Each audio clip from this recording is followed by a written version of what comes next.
Welcome to the 223 Right Around the Murray Festival and the announcement of winning entries in the annual AlburyCity Short Story Award. My name is Karina Clement. I'm the manager of Albury Libraries and Museum, and on behalf of the Right Around the Murray team, I'm truly delighted to introduce this event here at Albury Library Museum on Wiradjuri country. I would like to acknowledge the Wiradjuri people as the traditional custodians of the land that I am on today and pay my respects to the elders both past, present and future. This is the 19th AlburyCity Short Story Awards, and it has been integrated into the Right Around the Murray Festival since the inception of the festival in 2007. In that time, we have been impressed, stimulated and moved by the passion, creativity and skills of the competition entries and entrants, and this year is no exception. Our 223 festival theme is the organic, living, breathing stories. And this year's festival features storytellers who weave past, present and future in inspired and surprising ways. It is pleasing we're able to celebrate the contributions of those that have shared their passion for writing and their own living, breathing stories through the AlburyCity Short Story Awards. This year, 223, we received a record number of short story entries, 260 from across Australia. I would like to acknowledge and thank our shortlisting judges, Joanna Baker and Jane Downing, for their rewarding work in reading through all the entries. Congratulations to all entrants, and particularly our shortlisted entrants who are listed on our website. Winning entries will be published on the WAM website after this announcement. Our judge this year is Kathryn Heyman, the author of 6 novels and the acclaimed memoir Fury, which was shortlisted for the Adelaide Festival Awards for Literature, and is in development as a feature film. Her novels and memoirs have won many prestigious awards. Alongside her publishing career, she has also written several dramas and serials for BBC Radio, and is a director of the Australian Writers Mentoring Program. I would now like to pass to Kathryn for the exciting task of announcing our winners and providing some commentary about our entrants. Thank you. Over to you, Kathryn. Thanks, Karina. So I am here with the very, very great pleasure of announcing the winners of the AlburyCity Short Story Award, hosted by Albury City Council and the Right Around the Murray Festival. Short story awards are complex and interesting beasts, and a writing competition. I want to say this at the beginning. A writing competition is not the same as a running race. It's not the same as a high jump. It's not the same as anything which has a, we can see you got that sum right, you got that sum wrong. I'm thus demonstrating my very profound understanding of mathematics and athletics at the same time. A writing competition is the territory of nuance, of instinct, of a judge's taste, a number of judges' tastes of a particular moment. I think it's really important to acknowledge that, because one of the things that writing competitions are for, in my opinion, writing competitions partly exist to enrich the culture, to enrich the literary culture in a large way and in a small way, to encourage people to write, to encourage new and aspiring writers to have deadlines, to show up for themselves creatively, to have a go, and to try new ideas. And writing competitions have to have that territory of try something new, see if that works. So they are by nature the territory of both a possibility and of things not always landing. So the first thing I want to say before I actually talk about the shortlist for the Albury City Council Short Story Award is to really acknowledge the many writers who sent in submissions to the award. There were a lot of amazing entries to this award, and it speaks to the really vibrant writing culture in our country. It's been a delight to read a huge array of voices and stories and approaches of really outstanding skill. And I want to acknowledge that if you submitted a story to this award, you crossed a finish line. You I don't want to be too cheesy here, but you kind of won. You know, you hit a deadline, you completed it, you submitted it, you honored that story, and you allowed a reader and readers to come in and meet that story halfway, which has been, speaking for myself, a really great honor. And I thank you for trusting us and for trusting your work, and whatever the outcome is, wherever you are on the list of short stories. I hope that you will continue to write, that you'll continue to show up, and that you'll continue to read, and you'll continue to submit stories, and you'll continue to read other stories. So to the entries and the short list and the long list, I have to say, I know this is kind of the thing you are supposed to say, but it is, in this case, the absolute God's truth. I was really taken by the quality of the entrants for the award. The long list of I think around 25 short stories was a really exceptional list of a range of voices that kind of stunned me in their variety, actually. Experimental fiction, dialogue-led fiction, dramatic kind of studies, deeply playful and experimental things, kind of classic narrative, whodunits, slice of life stories, twists in the tale. They were all there. It was much more varied, and in that way much more exciting than I'd expected. And so, as you can imagine, it was a very difficult decision to whittle that list down to a short list of 3. But that was my job, to take that long list of exceptional stories, themselves drawn from a huge range of entries of really promising stories, and take that list and make it into a short list of 3, in my opinion, outstanding stories.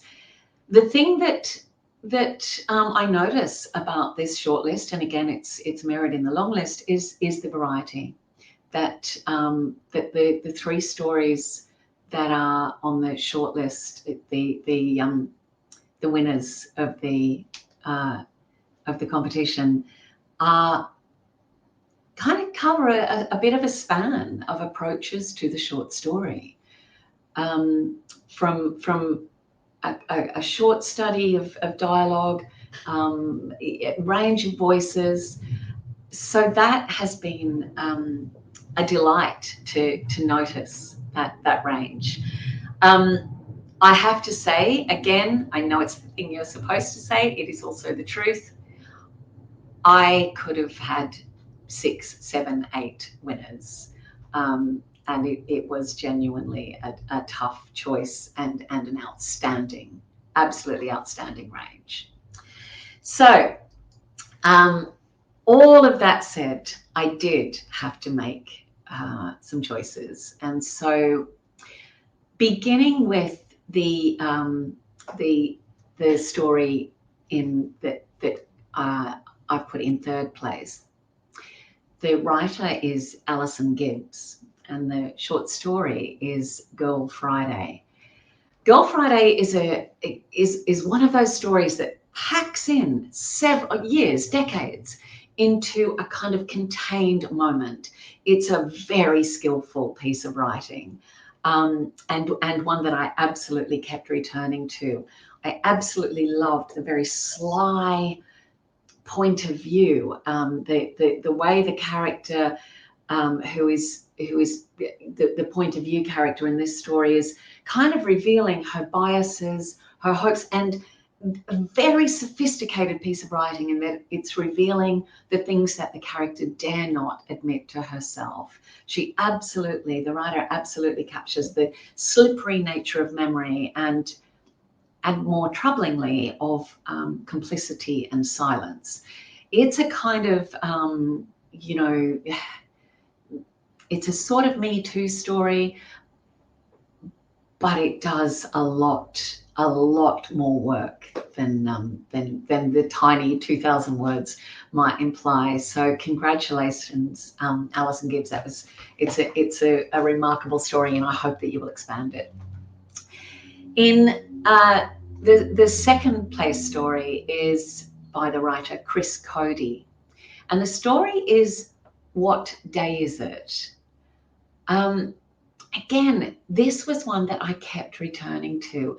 This is a kind of classic dialogue-led short story. It lets subtext do so much work. I personally love a short story that trusts the reader, and this one really does that. It drops you right into the action, and it's really compelling action. The voices, the dialogue is remarkably pacey. Each character is revealed with the tiniest lines of dialogue. It is almost entirely spoken, actually, but with just enough to reveal what else is going on. It leads you right into the skin of the protagonist, and the writer absolutely knows when to step back. It was an utterly compelling read, and one that I think that I will continue to return to. So I did have to choose one winner, and the story that I chose is by Vicky Kyriakakis. The story is called Kyrenia versus the Dream. Now, this story had to come for me. It had to be the winner, partly because the scope of it, in less than 3,000 words, is really quite breathtaking.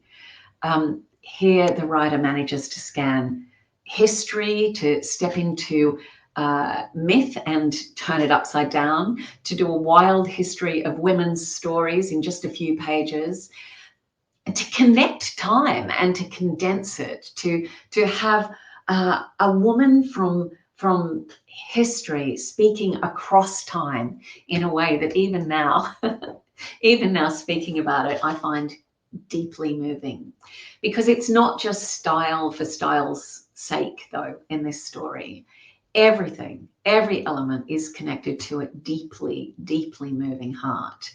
I read this story, Kyrenia versus the Dream, several times, and each time at the end, every time I've read the final line, I felt utterly profoundly moved. So I am really delighted to celebrate all of you who submitted, all of you on the long list, all of you on the short list, and all of the winners, Alison Gibbs, Chris Cody, and in particular to applaud and celebrate Vicky Kyriakis for Kyrenia and the Dream. And I'd really love to invite Vicky now to come on and have a little chat. Hi, Vicky. Hello. Hi, Kathryn. Thank you so much. I'm so delighted that it moved you so much, and I'm just very grateful. So thank you so much. Well, it really did. It absolutely did the work that I assume you meant it to do. See, genuinely, there's. See, now you know why everyone has to read it, because I can't tell you what the punch is that makes you tear up the way that I'm doing. I should just say that I know you have Greek heritage, and I have always said that I could be hired out as the sort of the Greek mourner, the Greek, the crier at weddings and funerals and etc. But so I do that easily, but I kind of would defy anyone to not be moved by your story. So can I ask you, what, without giving too much away, and without doing the kind of where do you get your ideas from, but what led you into this story? Had it taken a lot of drafts? Had you been thinking about it for a long time? Yeah, this one snuck up on me a bit. So it's actually based on the true story of my great great great grandmother. And as some people from Mediterranean countries might appreciate, it's actually really difficult in Greece to find out any ancestry, like to discover your own ancestry. They didn't keep great records. Being under occupation for 400 odd years, there's a point at which it's really through oral history that you get to know your grandparents, and where memory runs out is really where it ends most of the time. But my mother, several years ago, stumbled upon this book that the townsfolk in Luda in Crete had just written about the families in the area, and taken some photos of the pages that she found about my grandmother's, so my mother's family. And we sort of deciphered it together and ended up realizing that we could go back sort of 4 or 5 generations to this woman who was born in Kassos, who I didn't even know I had, any ancestry from that island. And her name was Gerania Diakara. And I just loved the name. I loved the sound of it. And her son had been a captain of one of the ships that had ended up kind of going from Eluda to join the Cretan revolution against the Ottoman Empire. And that was the seed of it for me. And I guess it was really just kind of starting to wonder about my grandmothers and what would that have been like for her? Like who was she, and what were her dreams, and what did she want from life, and what did she feel, and what would that have been like? And having come to kind of middle age myself, starting to kind of think about that point in your life where your grandmothers become closer to you, so that's where it was from. And it came in, it flowed. Actually, I didn't have to search for it too hard, but I did have to dive deeper. It did take several drafts to kind of get below the initial layers, and really kind of dive into the heart of what I was trying to say with it, and surprising even myself by the end of it. So that's kind of where it was born. Yeah, that's so lovely to hear, because it does feel to have that real core of truth and the core of connection, but to cover this enormous span of history, and and to be deeply playful as well in the writing. So I think what would be really beautiful, Vicky, would be if you would read a little bit of the story for us. Thank you. My pleasure. I'm going to read from the beginning because it seemed like the obvious place to start, and then I invite anyone who wants to read on to find it on the website. Okay. Gerania Viakara looks out over the blustering sea and thinks about the fish. Her son stands like a stocky Odysseus on the bow of his ship, the Penelope, gazing out over the Eludian Bay. He's yelling out orders the way he yells for food, too loudly and with no tact. He's overseeing preparations for the Eludian boats to join the fight against the Ottomans, to push the invader out. It's not him she's focused on, however, as he stands there with his hands on his hips. Gerania thinks instead about the red mullet, swimming unspoiled beneath the hulls of the moored Cretan boats. It could be swimming in olive oil instead, with a bit of garlic and lemon to be fried up for dinner. If only Apostolos had thought to take care of this one thing before he left. If only he'd thought of his mother at all. It's Captain Apostolos now, though, she supposes, and she can't help the stab of pride, despite her fury about the mullet. Her spine straightens so she looks taller than her 5-foot 2-inch frame. Mothers and wives and daughters stand alongside her on the shore in a line of feminine obedience. Despite her height, she is the tallest of them, she thinks. She feels something else there too, darker and wilder, something lower in her groin and hidden under her skirts, something she thought long ago destroyed. The dream. It crawls out from its hiding place, and with a twitch of its bat-like wrist, deposits her on the stern of the Penelope. It slings a tufeki low across her waist, threading wind through her hair, tossing her son onto the shore and emptying his larder. The dream gives her pleated breeches and makes her son wear a stifling skirt, adorning her head with a fringed kerchief, his with a widow's scarf. She would do a better job of command, the dream whispers, They'd have been sailing hours ago. They wouldn't be in danger of missing the Cretan fleet near Heraklion. They'd be first among the brave. If she had been born with balls between her legs, hung low like her husband's, she could have torn the beating heart from an Ottoman chest, the dream whispers. If she were a man, she might have plucked a winsome beauty off a roof on Kassos and sucked protest from her lips. She'd have wooed gently, the dream insists. Gerania breathes in and exhaling shoves the dream back under her skirts. She knows how to bury things. Her people have been burying things for thousands of years. Since Arkady and the innocents slain there, they've buried dreams. Since Egyptian mercenaries joined the Ottomans to slaughter hundreds of her fellow Cassiots on the island of her birth. Since Constantinople fell. Since Megos Alexandros rode across the steppes, leaving his people behind.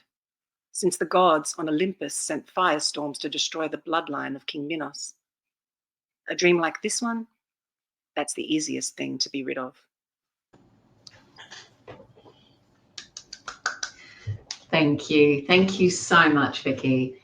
And I hope that everyone can see. I'm so glad. It was so beautiful to hear you read those, to read with a good Greek accent. And I had a brief moment of thinking, thank goodness I wasn't mangling those words.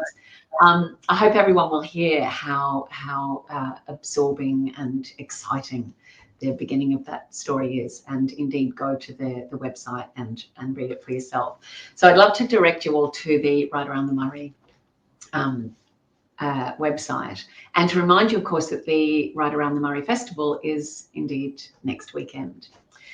So thank you, Vicky. Thank you, everyone who submitted stories to the award. Thank you to everyone who wrote, and to everyone who will come to the festival next week.